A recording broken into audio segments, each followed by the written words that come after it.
Hello everyone, this is Roli Pandey. Question number 10 तक हमने complete कर लिया था। क्वेश्चन नंबर 11 से आज स्टार्ट करेंगे। क्वेश्चन नंबर 11 है हमारा, in a constructivist classroom emphasise should be placed on. मतलब कि एक संरचनावादी कक्षा में इनमें से कौन सा है जिस पर महत्व दिया जाना चाहिए। जैसा कि हम जानते हैं, कंस्ट्रक्टिविस्ट क्लासरूम ऐसी होती है जिसमें कि बच्चों को एक्टिव रख करके सिखाया जाता है या बच्चों को एक्टिव रख करके टीचिंग लर्निंग प्रोसेस की जाती है। तो जब टीचिंग लर्निंग प्रोसेस के दौरान जब टीचिंग लर्निंग प्रोसेस चल रही हो, उसी के टाइम पर बच्चों से क्वेश्चंस पूछ लिए जाते हैं। कुछ क्वेश्चंस पूछ करके ये डायग्नोस किया जा सकता है कि कौन से बच्चे को क्या नहीं समझ में आया, और उसके बाद में उनको रेमेडियल टीचिंग दी जाती है। ठीक है, उसके बाद उनको रेमेडियल टीचिंग दी जाती है। मतलब कि ड्यूरिंग टीचिंग लर्निंग प्रोसेस जब बच्चों से क्वेश्चन करके उनका असेसमेंट करके डायग्नोस किया जाता है कि बच्चों को क्या क्या प्रॉब्लम है, उसके बाद उसकी रेमेडियल टीचिंग दी जाती है। तो इस तरीके का जो क्राइटेरिया है वो कंस्ट्रक्टिविस्ट क्लासरूम का होता है। तो वैसे हमारे 3 टाइप के असेसमेंट होते हैं। समेटिव, फॉर्मेटिव देश में दिया हुआ है। ये 2 टाइप के अलग अलग असेसमेंट है। समेटिव असेसमेंट क्या होता है, जब पूरा जो सेशन है उसको कंप्लीट, जैसे कि ये पूरा क्लास का सेशन कंप्लीट हो गया, जो भी चैप्टर स्टार्ट कर रहे हैं या जो भी लेसन स्टार्ट कर रहे हैं या जो भी यूनिट स्टार्ट कर रहे हैं, जब वो कंप्लीट हो गई और कंप्लीट होने के बाद उसका टेस्ट लिया जाता है लास्ट में, चेक करने के लिए कि बच्चों ने कितना सीखा, तो वो समेटिव असेसमेंट में आता है। फॉर्मेटिव असेसमेंट में क्या होता है, जब बच्चों को क्लास दी जा रही होती है, कोई चैप्टर समझाया जा रहा होता है, तो समझाने के दौरान ही बीच में उनसे जब क्वेश्चंस कर लिया जाता है, मतलब ये पूछने के लिए कि उनको कितना समझ में आया, समझने के लिए, तो ये असेसमेंट फॉर्मेटिव असेसमेंट में आता है। इसको इसको असेसमेंट फॉर लर्निंग भी कहा जाता है, फॉर्मेटिव को, और समेटिव असेसमेंट को असेसमेंट ऑफ लर्निंग भी कहा जाता है। ऑफ लर्निंग और फॉर लर्निंग कहने का रीजन ही यही है कि ऑफ लर्निंग में जो भी अधिगम उनको दिया गया है, जो भी उनको पढ़ाया गया है, उसका असेसमेंट किया जाता है कि कितना उन्होंने सीखा। और फॉर्मेटिव असेसमेंट क्या है, फॉर लर्निंग, मतलब सिखाने के लिए उनका असेसमेंट किया जाता है कि उनको कोई चीजें ना समझ में आई हो तो उनको बाद में रेमेडियल टीचिंग दे करके समझाया जा सके। तो हमारा राइट ऑप्शन क्या हो जाएगा, option number 2, that is formative assessment, मतलब कि संरचनात्मक मूल्यांकन। क्वेश्चन नंबर 12 है हमारा, प्राइवेट स्पीच इन वाइगॉत्स्कीज थ्योरी। जो वाइगॉत्स्की की थ्योरी है, वाइगॉत्स्की की थ्योरी में प्राइवेट स्पीच क्या है। इन इंडिकेटिव ऑफ चिल्ड्रंस इगोसेंट्रिज्म, क्या ये बच्चों की आत्म केंद्रिता का द्योतक होता है, जो निजी संवाद, मतलब कि प्राइवेट स्पीच मतलब क्या हुआ, जब बच्चे कोई भी काम कर रहे होते हैं तो वो अपने आप से ही बातें करते हैं, अपने आप को ही इंडिकेशन देते हैं। तो क्या जो वो इंडिकेशन दे रहे हैं खुद को, वो इगोसेंट्रिक स्पीच होती है, इगोसेंट्रिज्म होता है बच्चों का? बिल्कुल नहीं। ये बात जीन पियाजे ने कही थी कि जो बच्चे जो खुद से बात करते हैं ये इगोसेंट्रिक स्पीच होती है, ना कि वाइगॉत्स्की ने कहा था। ऑप्शन 2 है, hinders children's actions and behaviour, बच्चों का व्यवहार और उनका कार्य, जो उनकी क्रियाकलाप है, उन दोनों में रुकावटें करता है, मतलब कि उनमें अवरोधक बनता है। बिल्कुल नहीं, ये उनके लिए हेल्पफुल होता है प्राइवेट स्पीच। ऑप्शन नंबर 2 भी गलत है। Helps children to regulate their behaviour while doing complex task, जब वो कॉम्प्लेक्स टास्क कर रहे होते हैं, कोई भी कठिन काम कर रहे होते हैं, तो उनकी प्राइवेट स्पीच क्या करती है, उनके बिहेवियर को रेगुलेट करती है, मतलब कि उनकी हेल्प करने का काम करती है। कोई भी जटिल काम कर रहे होते हैं बच्चे, उस समय उनके व्यवहार संचालन में सहायता करती है। तो ये बिल्कुल सही ऑप्शन है, मतलब हमारा राइट आंसर क्या हो जाएगा, ऑप्शन नंबर 3। ठीक है, प्राइवेट स्पीच की बात किसने की थी, वाइगॉत्स्की ने अपनी थ्योरी में की थी। और इगोसेंट्रिक स्पीच की बात किसने की थी, ये की थी जीन पियाजे ने, जो कि एक कंस्ट्रक्टिविस्ट है, जिन्होंने कंस्ट्रक्टिविस्ट थ्योरी दी थी। ठीक है, क्वेश्चन नंबर 13 है हमारा, dolls and pink dresses are usually associated with girls while cars and blue dresses are usually associated with the boys. This is a demonstration of, मतलब कि लड़कियों को गुलाबी कपड़े और गुड़ियों से जोड़ा जाता है, बल्कि लड़कों को नीले कपड़ों और ऐसे कार्यों से जोड़ा जाता है। तो ये किस चीज को दर्शाता है, जेंडर कंसिस्टेंसी बिल्कुल नहीं, जेंडर एम्पावरमेंट कहीं से भी नहीं, मतलब कि अगर दोनों में डिस्क्रिमिनेशन वाला काम किया जा रहा है तो ये एम्पावरमेंट का काम बिल्कुल भी नहीं है। डाइवर्सिटी भी नहीं है, ये क्या है, जेंडर स्टीरियोटाइपिंग। जब किसी समाज में बॉयज और गर्ल्स इन दोनों के लिए अलग से कैरेक्टरिस्टिक्स बना दी जाएं कि ये कैरेक्टरिस्टिक्स बॉयज की हैं और ये कैरेक्टरिस्टिक्स गर्ल्स की हैं, तो ये चीजें क्या कहलाती हैं, ये आता है स्टीरियोटाइप में। तो ये क्या हो गया, जेंडर स्टीरियोटाइपिंग में आ जाएगा। क्वेश्चन नंबर 14 है हमारा, कथन और कारण वाला क्वेश्चन है ये। Education fails the child when children expected to reproduce knowledge in more or less than the same way it was received। शिक्षा उस समय पर फेल हो जाती है, उस समय पर असफल हो जाती है जिस समय बच्चों से ये आशा की जाती है कि जो चीजें उनको पढ़ाई गई हैं, जो चीजें उनको दी गई हैं, वो एज इट इज उसको रिप्रोड्यूस करें। ठीक है, तो उस समय बिल्कुल ये राइट है। मतलब कि ये जो कथन है, जो असर्शन है कि उस समय पे शिक्षा असफल हो जाती है जब बच्चों से ये एक्सपेक्ट किया जाता है कि जो कुछ भी उनको सिखाया गया है वो एज इट इज उसको रिप्रोड्यूस करें, तो ये असर्शन हमारा बिल्कुल ठीक है। Reproduction of information is a meaningful indicator of children's learning. मतलब कि अगर उनको जो पढ़ाया गया है उसको एज इट इज अगर वो रिप्रोड्यूस करते हैं तो फिर ये मीनिंगफुल लर्निंग में आएगा। मतलब ये इंडिकेट करेगा कि ये एक सार्थक अधिगम हुआ बच्चों को सिखाने का, मतलब बच्चों ने ऐसा सीख लिया। ये बिल्कुल ही गलत है। ये किस चीज में आ जाएगा, ये रटना आ जाएगा, रटने की प्रणाली में आ जाएगा कि बच्चों को जो पढ़ाया गया उन्होंने एज इट इज उसको सीख लिया। तो ये अर्थपूर्ण अधिगम नहीं होगा।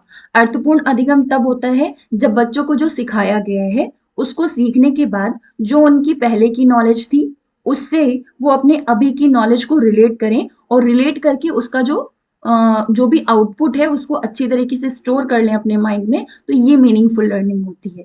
तो reproduction of information is a meaningful indicator of children's learning बिल्कुल नहीं, ये रटना है, ये रोट मेमोराइजेशन है। तो हमारा राइट ऑप्शन कौन सा हो जाएगा कि A is true but R is false. Hindi में देख लीजिए, शिक्षा असफल हो जाती है जब बच्चों से यह अपेक्षा की जाती है कि वे प्राप्त ज्ञान को ज्यों का त्यों पुनः उत्पादित करें। सही है। शुरू करें जानकारी का पुनः उत्पादन बच्चों की सीखने का अर्थपूर्ण द्योतक है। ये गलत है, तो इस वजह से राइट ऑप्शन कौन सा हो जाएगा, option number 3, that is A is right and R is wrong. Question number 15 है हमारा, what is the role of teacher and students in constructivist classroom. इस संरचनावादी कक्षा में अध्यापक और छात्रा की क्या भूमिका होती है।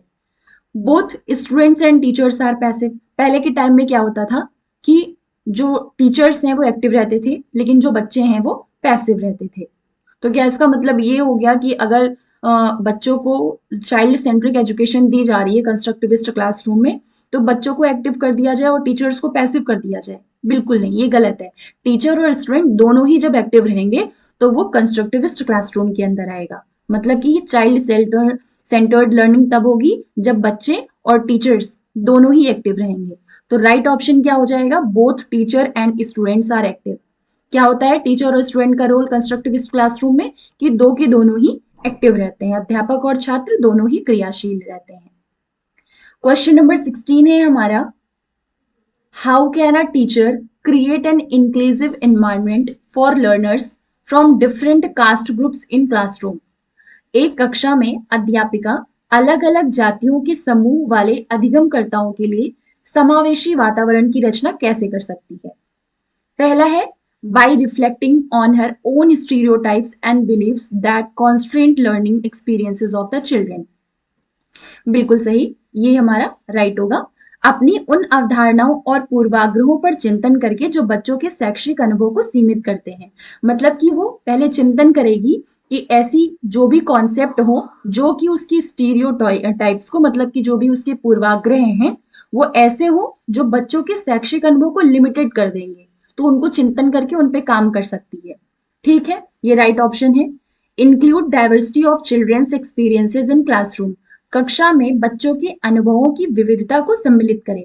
मतलब कि अगर वो अलग अलग इन्वायरमेंट से आ रहे हैं, अलग अलग कास्ट से होकर के आ रहे हैं, तो मतलब कि उनमें विविधता होगी, उनके अलग अलग एक्सपीरियंसेस होंगे। तो बिल्कुल अगर वो अपने क्लास में जो भी उनके अलग अलग एक्सपीरियंसेस हैं, डाइवर्सिटीज हैं उनके एक्सपीरियंसेस में, उनको अगर इंक्लूड करेगी तो बच्चे ज्यादा अच्छे से सीखेंगे। तो सेकेंड भी राइट है। Third one is create an institutional ethos that has a strong emphasise on equality. मतलब कि संस्था में समानता की मूल संस्कृति पर बल देकर, बिल्कुल अगर समानता का ध्यान रखते हुए शिक्षा देगी तो फिर वो इंक्लूसिव इन्वायरमेंट मतलब कि समावेशी वातावरण क्रिएट करने में सक्सेसफुल होगी। Encourage children to adopt to existing standard curriculum. छात्रों को प्रोत्साहित करके कि वे स्वयं को मानकीय पाठ्यक्रम के अनुकूल बनाने, बिल्कुल नहीं। ये सब पहले के टाइम की जो स्ट्रेटेजीज, जो प्रोसेस होती थी एजुकेशन की, ये उसमें आता था। तो राइट ऑप्शन कौन सा हो जाएगा? Option number 1, that is first, second and third. Fourth one is wrong, this is not right answer. Question number 17 है, Ramnik has a student with visual impairment. Ramnik के पास एक ऐसा छात्र है जिसको कि देखने में दिक्कत है, मतलब कि वो दृष्टिबाधित छात्र है। In this context, what instructional adaptations should she make in inclusive classroom? अगर उसको समावेशी वातावरण बनाना है तो इसके लिए इनमें से कौन सा इंस्ट्रक्शनल चीज है जो कि वो अडॉप्ट करके उसको सिखा सकती है। मतलब कि एक समावेशित कक्षा में इस संदर्भ में उसे क्या निर्देशात्मक समायोजन करना चाहिए। Using a variety of visual representation. Visual की बात है, बिल्कुल ही गलत हो जाएगा। जब उसको विजुअल इम्पेयरमेंट है, दृष्टि बाधित है, उसको देखने में दिक्कत है, तो फिर विजुअल प्रेजेंटेशंस का कोई मतलब नहीं है।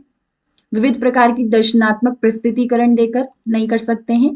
Providing a lot of print books. Print books देने का क्या मतलब है? तो फिर उसको सिखाएंगे कहाँ से अगर बुक्स प्रोवाइड कर दी गई? उसको भी वो देखने में दिक्कत है तो कहाँ ही पढ़ पाएगी। तो ऑप्शन नंबर 2 भी गलत है, मुद्रित पुस्तकें उपलब्ध कराकर। Third one is making use of tactile materials such as the dimensional maps and charts.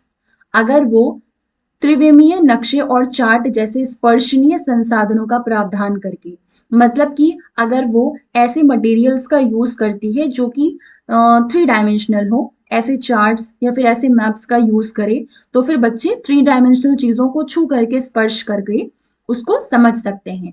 तो फिर उसके लिए इसको क्या इंस्ट्रक्शनल एडेप्टेशंस जो हैं वो इंक्लूसिव क्लासरूम के लिए बनानी चाहिए, यूज करनी चाहिए। तो making use of tactile material such as the dimensional maps and charts, ये हमारा राइट ऑप्शन हो जाएगा, ऑप्शन नंबर 3। क्वेश्चन नंबर 18 है, Anna, sorry this is not Anna, this is Reena. Reena always thinks of varied solutions for any problem given in the class. Reena कक्षा में दी गई किसी भी समस्या को सुलझाने के लिए अलग अलग तरकीबों के बारे में सोचती है। कोई एक प्रॉब्लम है, कोई एक प्रॉब्लम है और उसके बारे में अलग अलग तरीके से सोचती है, डिफरेंट डिफरेंट तरीके से उसके सॉल्यूशंस निकालती है। तो ये किस कैसी कैरेक्टरिस्टिक्स को शो करता है? मेंटल इम्पेयरमेंट, गलत, ये कोई क्षति नहीं है, अच्छी चीज है, एक कैरेक्टरिस्टिक्स है। लो कॉम्प्रहेंशन, लो कॉम्प्रहेंशन, ये भी गलत है। कम परिज्ञानता, बोधगम्यता, ये भी गलत है। कन्वर्जेंट थिंकिंग, कन्वर्जेंट थिंकिंग क्या होती है? बहुत सारी प्रॉब्लम्स हो और उसका सोल्यूशन हमेशा एक ही दिया जाता हो, तो ये कन्वर्जेंट है। मतलब बहुत तरीके से अगर बच्चे नहीं सोच पा रहे हैं, उनका विचार सीमित हो जा रहा है, तो वो कन्वर्जेंट थिंकिंग में होता है। डाइवर्जेंट थिंकिंग में क्या होता है? एक ही प्रॉब्लम पर, जब एक ही प्रॉब्लम पर बच्चे अलग अलग तरीके से उसका सल्यूशन निकालना जानते हैं, तो फिर ये क्या होता है? डाइवर्जेंट थिंकिंग में आता है, मतलब कि ये अपसारी सोच में आता है। तो right option is option number 4, that is divergent thinking, अपसारी सोच। क्वेश्चन नंबर 19 क्या है? Raju writes 61 as 16 and often gets confused between the letters B and D. These are primary characteristics of। Raju क्या करता है? 61 की जगह पे 16 लिखता है और बी और डी अक्षरों में अक्सर भ्रमित हो जाता है, कंफ्यूज हो जाता है। तो ये किस चीज का प्राथमिक लक्षण होता है? यहाँ पे क्या है? उसको प्लेस में कंफ्यूजन है। यहाँ पे क्या है? उसको लेटर्स में कंफ्यूजन है। तो जब स्टार्टिंग फेज ऐसा हो जिसमें कि प्लेस का कंफ्यूजन और लेटर्स का कंफ्यूजन बना रहे तो ये किस चीज के अंदर आता है? ये आता है डिसलेक्सिया, दैट इज पठन वैकल्य। ये हमारा राइट ऑप्शन हो जाएगा। ऑप्शन नंबर 20 है, सॉरी क्वेश्चन नंबर 20 है, especially abled children in an inclusive classrooms can be benefited from। मतलब कि एक समावेशी कक्षा में जो विशेष बच्चे हैं, विशेष बच्चों को किस तरीके की सहायता मिल सकती है। समावेशी क्लासरूम कैसे होते हैं? जिसमें फिजिकली, मेंटली और अलग अलग इकोनॉमिकली डिफरेंट बैकग्राउंड के इन सारे बच्चों को साथ में बैठा करके पढ़ाया जाता है। तो फिर अगर स्पेशली एबल्ड बच्चों को इसमें इंक्लूड कर लिया जाए तो इससे उनको क्या क्या बेनिफिट्स होंगे? सेटिंग इन इंडिविजुअल गोल, ठीक है, राइट है, मतलब कि व्यक्ति लक्ष्यों का निर्धारण, इस चीज में उनको सहायता मिलेगी। दूसरे बच्चों के अलग अलग डिफरेंट डिफरेंट लेवल्स को देख करके वो अपना एक इंडिविजुअल गोल सेट कर पाएंगे। कॉम्पिटिटिव इथोस नहीं, किसी भी तरीके का ऐसा इन्वायरमेंट ही टीचर को नहीं बनाना चाहिए जिससे कि बच्चों को ऐसी प्रतिस्पर्धात्मक चीजों के बारे में उनके माइंड में ऐसा कोई थॉट ही क्रिएट हो, तो ये रॉन्ग है। कोऑपरेटिव लर्निंग, हाँ बिल्कुल सही, इससे क्या होगा? सहयोगात्मक अधिगम होगा। बच्चों के अंदर जो स्पेशली एबल्ड बच्चे हैं बाकी बच्चों को देख करके उनके फिजिकल, मेंटल और इमोशनल और इकोनॉमिकल हर चीज को देख करके उनके अंदर सहयोगात्मक अधिगम की चीज डेवलप होगी। स्टैंडर्ड इंस्ट्रक्शंस बिल्कुल नहीं। तो हमारा राइट ऑप्शन कौन सा हो जाएगा? First and third, that is option number C, first and third, ये हमारा राइट आंसर हो जाएगा। मिलते हैं नेक्स्ट वीडियो में क्वेश्चन नंबर 21 से लेकर के क्वेश्चन नंबर 30 तक। तो हमारा सेकंड प्रीवियस ईयर क्वेश्चन भी सीटेट का, सीडीपी का कंप्लीट हो जाएगा। मिलते हैं नेक्स्ट वीडियो में। Thank you.